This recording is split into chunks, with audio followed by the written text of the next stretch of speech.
Hypocrisy is defined thus: the practice of claiming to have higher standards or more noble beliefs than is the case. Democracy, human rights, principles of the West. Why do we keep moaning about these things? Because they are hashtags attached to brutality. They are PR terms to make us feel happy about our wonderful lives. A democratic right follows the principle that a populace should choose its leaders based upon a system of government of their liking. Whether that follows a democratic process or whether democracy is selected at all is the business of that nation. This being said, in the case of African nations, ever since the first European ships began to arrive with plans to take whatever resources they wanted, human or material, these nations were thereafter no longer permitted the luxury of choice. This is a point which is lost on many. Everyone knows that African leaders are assassinated or imprisoned when their policies based on putting their own people first take them to positions of power. What people seem to forget conveniently is the psychological effect this has on the people. It tells them that whatever they do, whoever they support, whichever leader born among them rises to prominence, with all the best intentions of those around to protect them, a foreign power or three will sweep in and get rid of them. Multiply that psychological trauma to a transgenerational trauma, and you will begin to experience the kind of disaffection, pessimism, and lack of faith in positive change ever occurring. When enough people can understand the breadth and depth of this continental-sized trauma, I am hopeful that a realistic shift in international power will ensue. This episode is but a small introduction into some of the woes, hopes, and realities of the Democratic Republic of Congo. I thank Esheru for his time and insight. Be well, brother. TwoandaMic clocking out. Enjoy.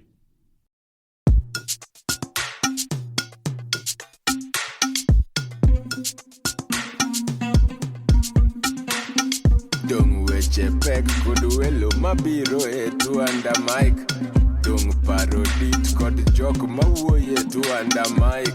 Seche tin sud buta wawinji e TwoandaMic. Wala wachokre, wabed piny, biwawinje, ero chako, TwoandaMic podcast makende.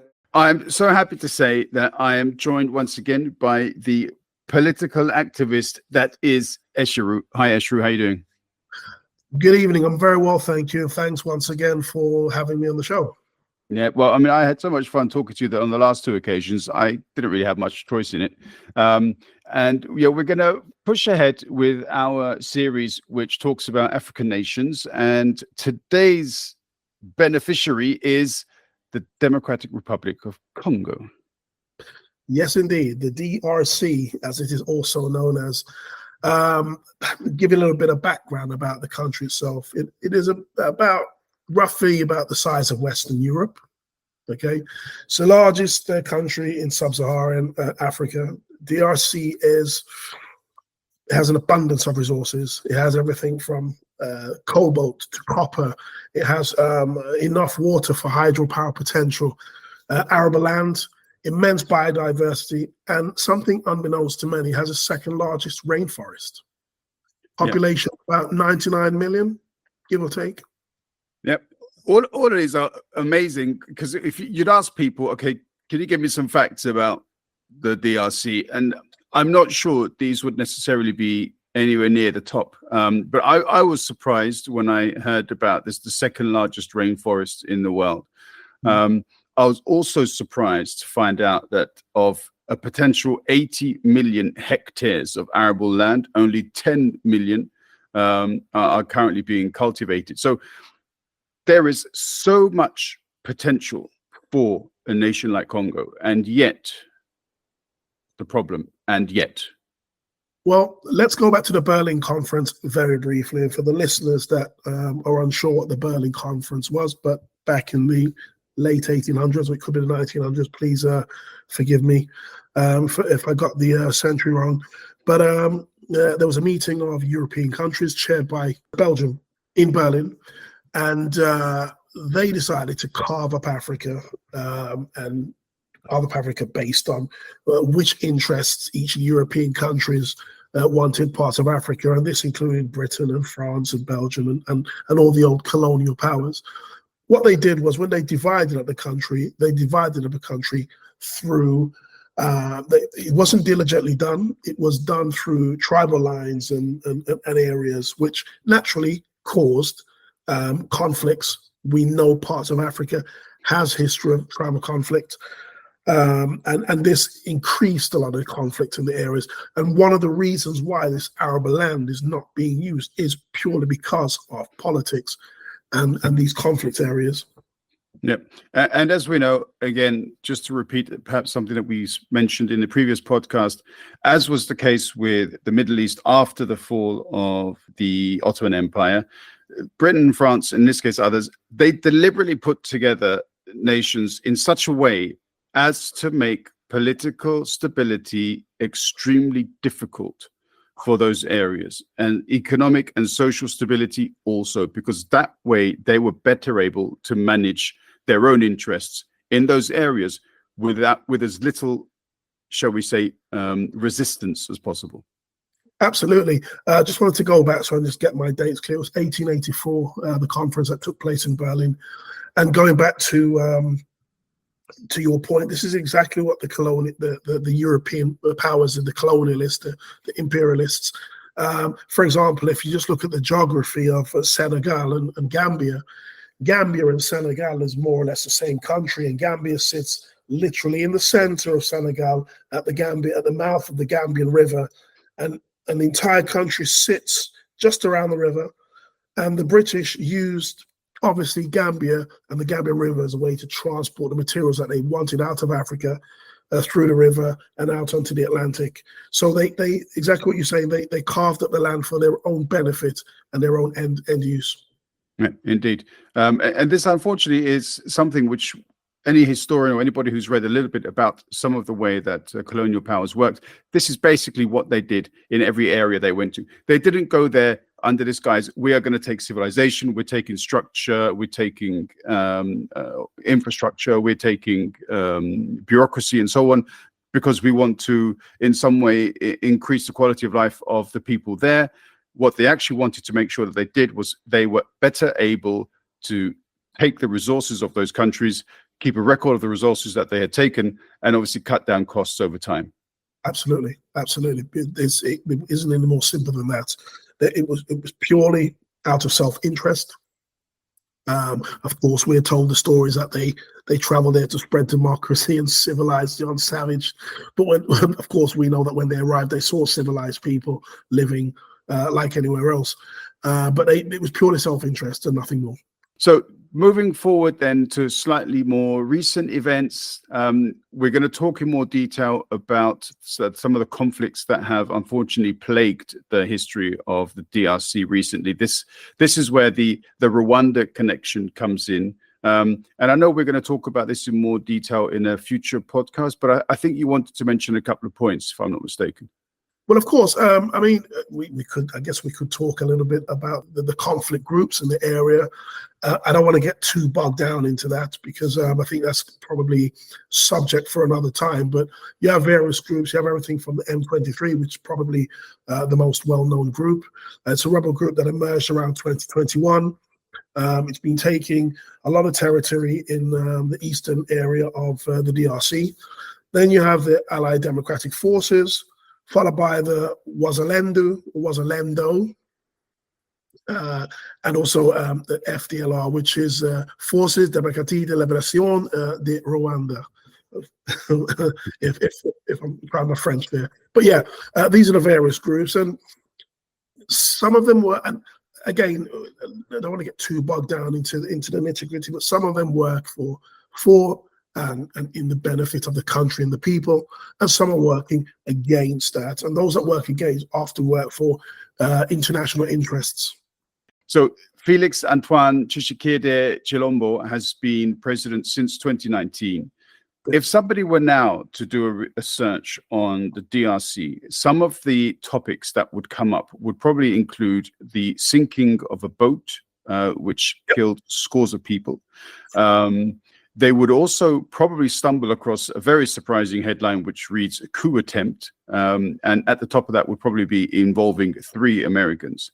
But I think in total, there are about 30 people that have been caught and sentenced to death for this attempted coup. And the third thing that they might stumble across would be a new deal with China. Yes. But before we go into those details as well, what thoughts do you have on this coup? Have you read about it? Have you heard anything about it? What do you think? Well, I mean, I've read a small amount, and it's very difficult to get my head around what the news is, because we are told one thing, but it could mean something else. Right, let's look at the DRC. The DRC has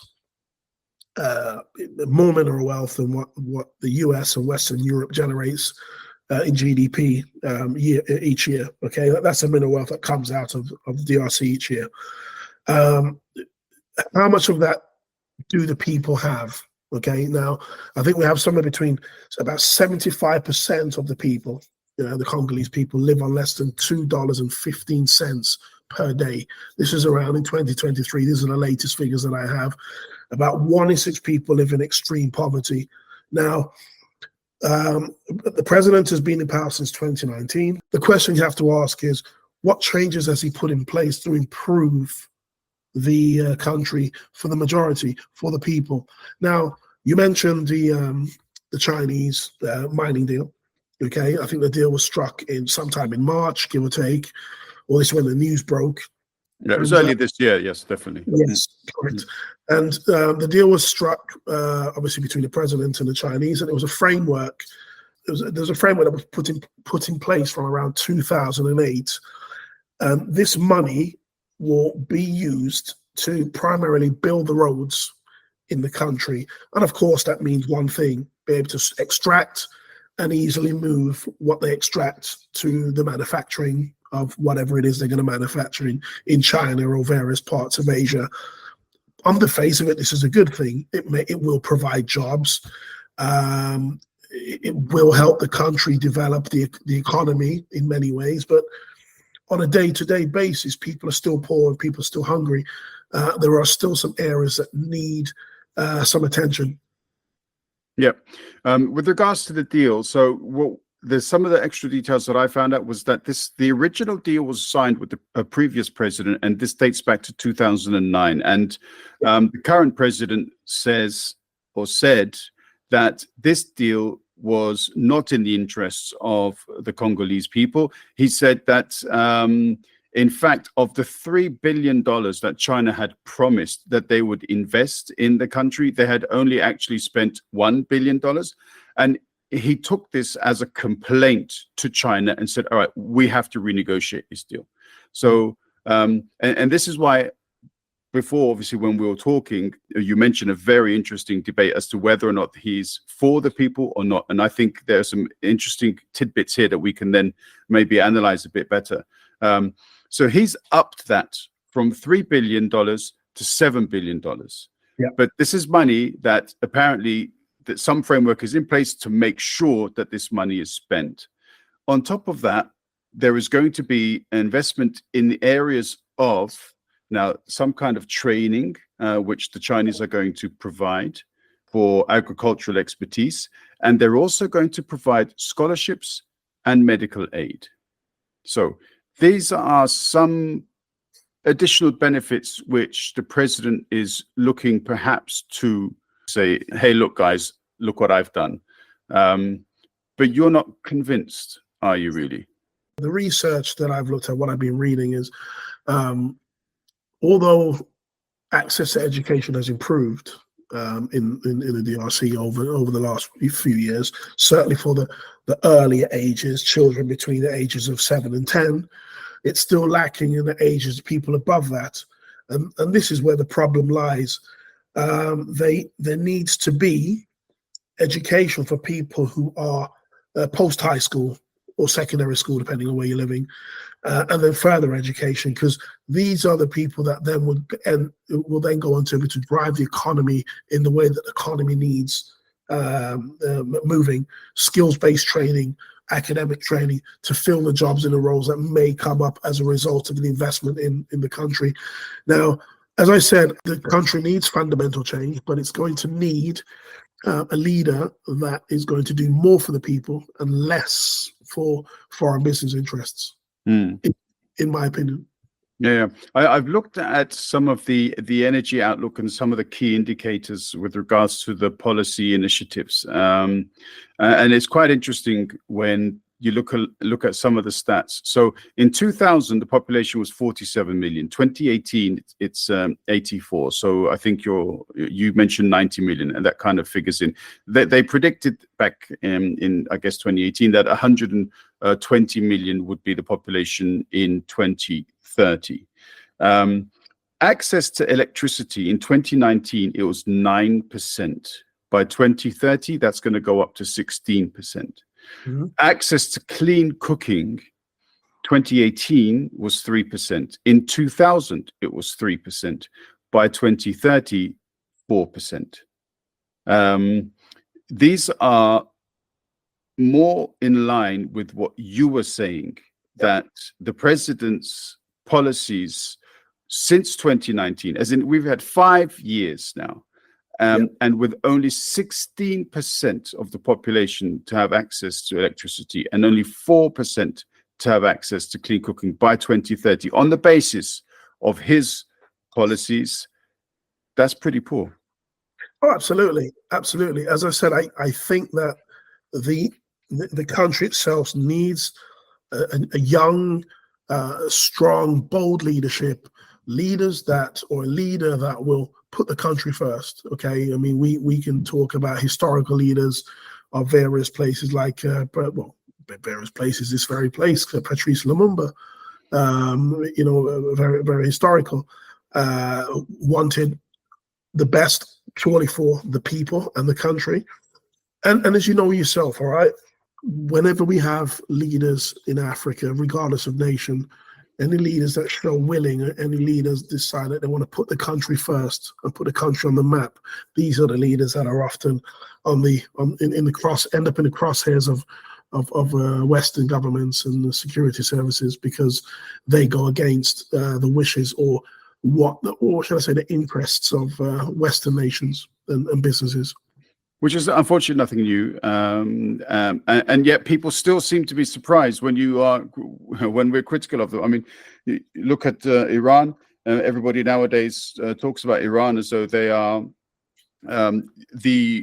historically the most evil nation ever to have existed, and yet back in up until 1953, for the couple of years that there was the president or prime minister at the time, he wanted to redistribute wealth, he wanted to redistribute land, he wanted to run or nationalize the oil fields, and what happened? The USA and the Brits instigated a coup, got rid of him, and brought back the Shah, and doing that led eventually to another revolution in the late 70s, which brought in Khomeini. And so therefore, we can trace very easily, especially over the last 70, 80, 100 years, the results of direct Western involvement in other countries and the reasons behind them, unfortunately.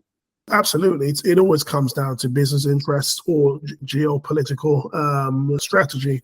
I always use Iran as an example. When they removed Mohammad Mossadegh and they replaced him with the Shah, this is a part of history they never speak about. Whenever they talk about Iran, it's always from 1979 onwards, and the mad Ayatollah.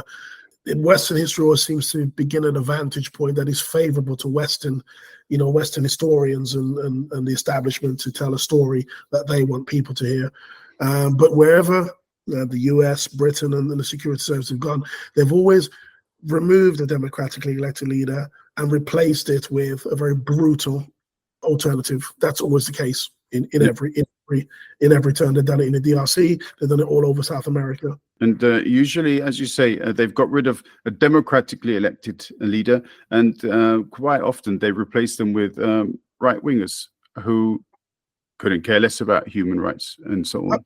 Absolutely, absolutely. And this is the very thing, right? It goes against everything that apparently we are supposed to stand for. We are supposed to, this part of the world is supposed to know about the rule of law and, and truth and justice and fairness and spreading democracy, but couldn't be any further from the truth. Well, while these things may be something we experience at home, the most brutal side of our establishment, leadership, government is inflicted upon indigenous peoples around the world. No, indeed. And in the process, obviously, the theft of resources, or at least the kinds of trade deals which are introduced, which are so heavily one-sided that the indigenous people simply cannot come out from beneath the demands upon their resources. And then was probably the worst thing is that the international bank comes in and basically screws them by introducing the most ridiculous repayment policies for any kind of financial deal that they have. I think it's all part of a plan. I believe they have some kind of strategy where I think we discussed in the last episode, at the end of colonization, globalization began, and we had these transnational organizations and corporations that came into play. We had the ICC, we had the ICJ, the World Bank, the IMF, the UN, and all of these serve as tools for the larger, wealthier, more influential nations to exert control and influence over the poorer, resource-rich nations. This is simply what they do. And as you say, if they want to go into countries, Zach, and take over the resources that you have, they'll say, look, we'll lend you $100 million, Zach. And, but of course that comes with strings attached. You can then only purchase from this list of suppliers, which are suppliers that often sit in the US or Britain. But of course, these organizations I just named, apart from the ICJ, are all headquartered in New York, and that is by that isn't coincident. That is by design. So that money goes directly back to them. It doesn't go and benefit the people. But then, with the strings attached, they say, well, now you've got to allow us access to your markets, and maybe you have to put interest rates up over here. Maybe you have to reach up wages over there. So the people never really get themselves on an even keel. They're always playing catch up. They never ever now. If African countries and any countries that are resource rich globally are allowed to operate on a level playing field, if the resources of the DRC is able to sell at market prices, market value, we would no longer be able to have the products and that we use here. A lot of the electronic goods and the EVs and the mobile phones, a lot of these things would not be at the prices that they're at. They'd be much more higher than they are today. Another interesting point, which I came across in some of my research, was this new finance center that has been built in Kinshasa. And I mean, I think it's obviously good for any kind of nation to have this kind of policy driven where you're going to manage the finances of the nation. But again, which is the point that you were raising earlier, who is going to benefit from a financial center being built in Kinshasa? Is this something which is going to drive inward investment that's going to be of benefit to the people around the entire country and not just money which is located around the capital? Or is this a way for other international investors to basically siphon money out of the system? But this is the very thing. I think when it was actually set up and built, the construction, I think, if my memory serves me correctly, I think that the Turkish were involved in the part of that. Erdogan, I think they were involved in. They provided jobs. Yeah, I think the project provided around 3,000 jobs. And it was a split between 60-40, i.e. 60% workers from the Congo and the rest from Turkey to build the center. So it provided jobs. But then looking at long term, what does it do? The ins and outs of it, I would say, at some level, with the right management, with the right organizations and structures, it should benefit the country. But in reality, it doesn't often work out that way. And one of the problems I believe that Africa has, the continent itself, it lacks democratic institutions like what we have here in our part of the world, or we have in the industrialized world. We have organizations and institutions that work in symbiosis or independently of government.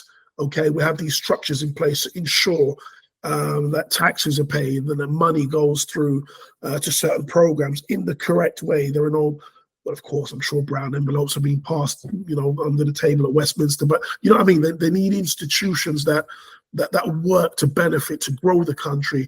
And I guess because Africa doesn't have that, it doesn't have a history of that in many countries across the continent, it makes taking that step a little bit more difficult. So your original question, will it benefit, or is this designed to benefit the country? It is designed to benefit the country, but whether the DRC will see a benefit as a result of that, only time will tell. A few years ago, when I was reading an article about, well, it was an interview actually with a journalist about the post-Cotonou era, one of the things, or one of the complaints that the journalist had, was that whenever African leaders came and sat down with European leaders always looked down their noses at African leaders. They still considered themselves to be superior. They did not consider themselves as negotiating with equals. They were Europeans, and so therefore they had to be treated in a certain way. And what kind of, and this is something which we've got to, maybe we should look at in a certain manner, what this deal with Tshisekedi, President Tshisekedi, does in some ways emboldens, or I hope, I'm trying to take a positive from this, Esheru, let me know if you agree, but it kind of emboldens African leaders to say to them, do not accept the first piece of paper that is placed on the table. Sell yourselves at a proper cost and make the most of it. Do you think in some ways that even if there is a certain element of corruption involved within this deal, there's still something there of benefit to other African leaders? Oh yeah, absolutely, absolutely. I think, and this is where I believe that stronger together than separately, and I think that the Cotonou Agreement it is a good thing. And as you say, that Western leaders, kind of look down their nose or see themselves as better than. But I think that Africa should look at what it has, and Africa, the continent itself. I mean, just the DRC alone, just have a look what it has. The world wants what it has. The world comes to us. Okay, that in itself is a strength. That itself is a plus. And I need to look at that and say, well, the world's coming to us. How are we going to get the best out of what we have to benefit us? And the world, whatever they put on the table, the world will take, because they just have to say, well, look, we won't supply you anymore. And as you said earlier on, the amount of natural resources that are there are tantalizing. I also added deposits of tantalum, gold, tin, diamonds, in addition to the cobalt and copper that you mentioned as well. So the amount of resources available in the DRC are phenomenal, and it just, it really makes you think, why on earth is there any kind of poverty in this area? And you do kind of also have to look at the fact that there is this continuous issue with Rwanda, this continuous issue with wars, and I know we're going to talk about this more in a separate episode, but how much of that is also by design? All of it. I mean, if you look at one of the minerals that you missed out, there was a mineral called coltan. Now, coltan is a black stone, a black mineral. I'm sure it's on your list, but you probably missed it out because it sticks out quite a bit. Now, for the listeners, coltan is a black mineral. It has the largest reserves are found in the DRC, and it is used in the production of microchips. Now, whether you have a smart TV, whether you have a mobile, a laptop, an iPad, it uses a microchip, your microwave, your whatever you have. Most of the electronic goods, they have microchips, and the chances are the chips have been made with coltan that has come out of DRC. Now, look at the companies that produce a lot of the microchips, and they look at the companies that use them, all the electronic companies like Samsung and Apple and Microsoft, and look how wealthy these companies are with these chips. Now, then stop and ask yourself, why are these people poor? Now, the people are poor because the governments are not providing or not setting up the right institutions and the right structures in order to enrich the people.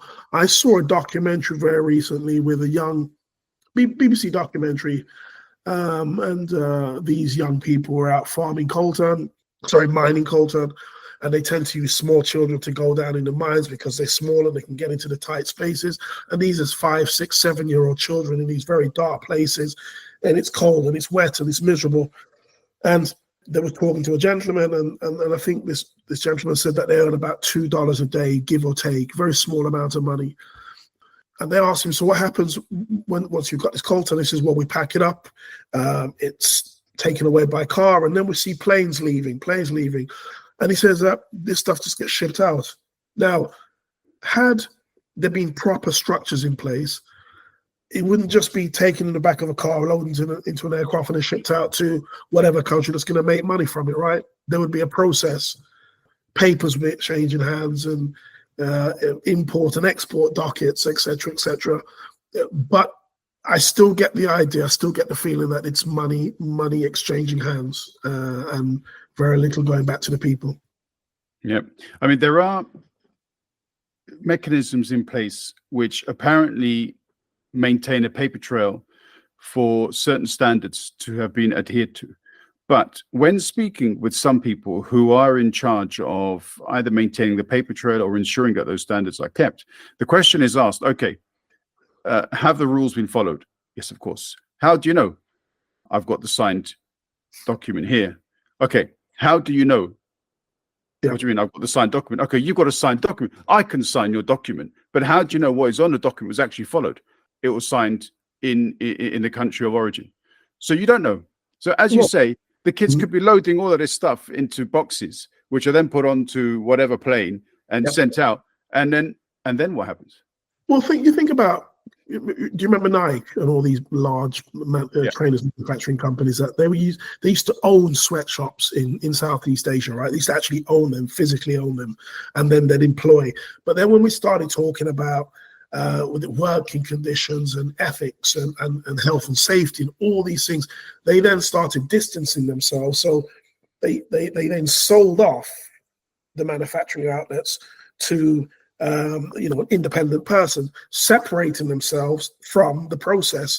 But they were still funding the process. They were still feeding the process, because these manufacturing outlets were still making the products that Nike, big organizations, wanted.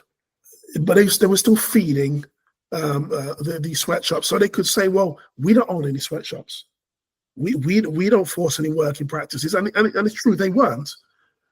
But they were still benefiting as a result. And this is what's happening here, right? Yeah, they may be following certain standards, dockets may be being signed here, etc. But children are still going down the mines, mining. Mines are still caving in. Children are malnourished.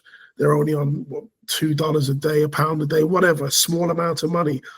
What's the price of a laptop from Apple? £1,000, £2,000. I think one of the best was when I saw, it must have been a Michael Moore documentary back in the day when he was hot. And he went to visit a sweatshop in somewhere Southeast Asia, and they were selling Disney products. And he asked one of the ladies what they were earning a day, and I can't remember what it was, but we know it wasn't much, maybe a couple of dollars a day, $5 a week. And when he told them that this particular Disney item, whichever character it was, Mickey Mouse, Donald Duck, was selling for $60, they couldn't believe it. They were really blown away. Economies of scale, my friend. Yep. Yeah, absolutely. It's sickening, unfortunately. And the fact that this continues until today in so many different areas, in so many different sectors, with so many different household brands. And this is another thing which we should add. If you don't buy these things, then they will stop doing them. If people want to purchase something, and I know this is a luxurious thing, not everybody can afford to buy fair trade, not everybody can afford to buy organic food, but if you can afford to buy these things, fair trade, the label, there's a reason for it being there. The chances are that product has been put together with certain principles, or at least much better principles than the items that are much cheaper and sitting next to it on the shelf. Absolutely, absolutely. I think that people, we vote for the world that we want with our wallets. So we should try and make, where and when we can, ethical choices to at least let the capitalists and the big business people know that we don't want to take part in that part. This is what we want over here, right? And we want to try and create a world where everybody gets a fair crack in the whip. So we do have to make ethical choices when and where possible. And then when people complain about refugees, when people try to say, I can't believe they're making this journey on these boats and so on, coming to us, why are they coming to us? Well, one of the reasons why they're coming to you is because they work, as you said, for $2 a day, and they are creating the materials which are going to be put into products which are sold for thousands. And these people want an opportunity to be able to attain not the same level, but they want to be able to do something which they can then feed their families with, because on $2 a day, that's just not possible. No, of course not. Absolutely not. And this is the very thing that, again, many are unaware of. In order for us to have the products that we want at the prices that we get them, somebody somewhere is being exploited. Capitalism is a beast that is very exploitative. It has no empathy, it has no compassion, it's brutal, okay? It's very cold, it's not warm. And people have to understand that if we continue to exploit, if our leaders continue to overthrow leaders in one country and prop up the next country to look out for what they was called American interests, British interests, Western interests, then that comes at a price, and that price will always be people escaping, war, famine, destitution, persecution, etc., etc. So people really need to get a bigger picture of what's happening around the world to get a better understanding of what's happening around them. I mean, nobody, as we said in the last episode, wants to leave where they're living. Most people want to stay where they were born and enjoy life, right? But they are forced to leave because of the way that the country's run. And people say, well, it's their leader's fault. Well, yeah, it is a leader's fault. I can buy that. But at the same time, if a leader decides that he's going to try and go another way, he runs the risk of being assassinated. I think the leader of Burkina Faso, Traore, there was another assassination attempt on his life just last week, I believe. I think that's like 5 or 6, in less than 2 years. And of course, if you look what he's doing there, what he's trying to do, but that's for another episode. It is, yeah, absolutely, and an episode that I'm looking forward to. Yes. Yeah, I think that's a good note to leave it on, Esheru, in the sense that people have to understand that the benefits that we reap in Western, apparently, democracies, the money that we get to spend on items, is a resource which other people unfortunately pay for in sweat and blood, but never ever benefit from. And so the next time people are given a choice of upgrading their phone for free, and if they see a story about a refugee or a boat that has sunk and they're holding their brand new telephone, that I hope they don't sit there and think, oh, bloody refugees and so on and so forth, and completely ignore the human cost and disaster for them to be reading that news item on their phone. Well, I'm gonna say this. I battle a lot with people on X, formerly known as Twitter, and I get very frustrated with how little I believe people know about the state of the world and how things actually function. And when I look at the managed decline happening in the UK, I believe that there will come a time in this country where people are leaving in search of jobs and a better life, and they'll be leaving in droves, moving to countries across the old Eastern Bloc, places like Hungary and parts of Poland and Slovakia and Slovenia, where it's still relatively cheap to live now, but quality of life will increase, wage will increase, and it will offer a better way of life than Britain currently. And I do see a time this happening, and I believe that I'll live to see that for sure. Be careful what they wish for. Indeed. Yeah, on that note, Esheru, thank you very much. We will decide which wonderful African country we will visit next in our series. But thank you very much for guiding us through the Democratic Republic of Congo too. Thank you very much for having me, Zach. Thank you.